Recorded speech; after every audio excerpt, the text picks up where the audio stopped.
impressed me on the council. You're one of my favorites to listen to your thoughtful questions. And Councilperson Washington, same. Ms. Ward, you're sharp as a tack. Mr. McGinnis, you know, you're okay. Mr. Bowers, you were my TA at UNL, and we got along, I felt, very well, and obviously had mutual respect when you were in a leadership position in that role. Mr. Christensen, also thank you for your service. And Mr. Abold, that was a embarrassingly brazen display of disrespect to the people in this room, how you behaved.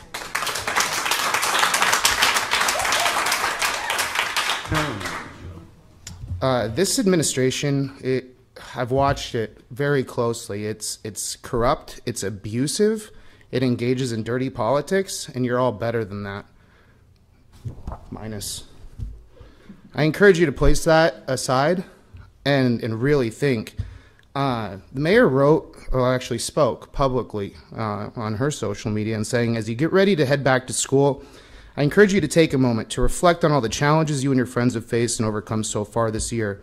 Just 5 months ago, this pandemic sent you home abruptly after spring break, leaving your lockers still full of jackets and posters and crumpled homework assignments in your backpacks, leaving your hearts heavy as you watched a semester that was supposed to be full of baseball and track, school plays and choir concerts, proms and yearbooks, joy nights and joking around in the hallways disappear overnight.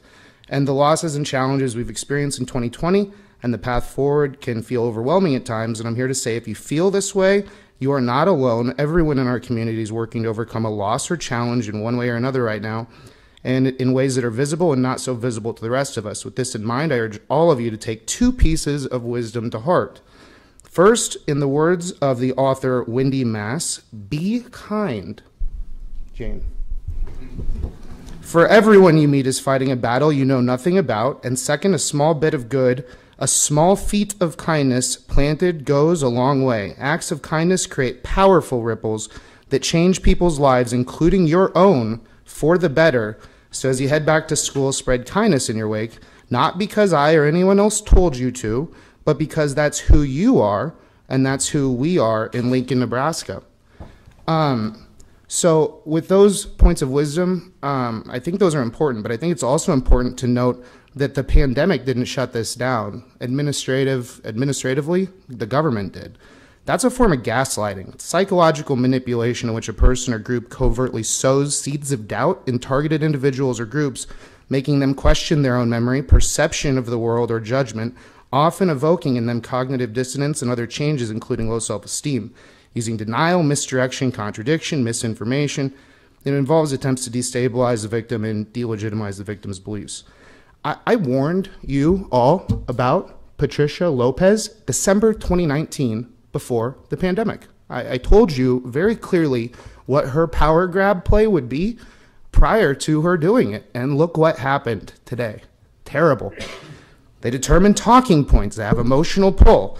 And they connect with vocal types, create media blitz campaigns, scaring them.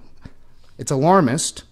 They use pro-narrative-minded authorities on the subject to provide the foundation of support. You know, what if we can only save one child? They deploy circular reporting and groupthink tactics to artificially raise public outcry, and they use that public outcry to justify $1 billion or $1 million taxpayer expenditures, and they do it all over again. Now, I'd like you to look at the handout that I provided to you, which is a very good write-up from Morrill County in Nebraska. It highlights that all persons are by nature free and independent. They have certain inherent and inalienable rights, among them life, liberty, and the pursuit of happiness. The right of the people to assemble peaceably shall never be abridged. The property of no person shall be taken or damaged for public good without just compensation. No person shall be deprived of life, liberty, property without due process of law, nor be denied equal protection of the laws. You had a woman up here that was crying, like, about her business, like, and she was sad. And speaking of suicides, I lost one of my good friends to this too, and he served in the Marines. And seeing the kind of devastation caused by poor policy when you have so much power, respect it and find someone else to serve in this role, please. Thank you, Jon. Anyone else like to come forward at this time?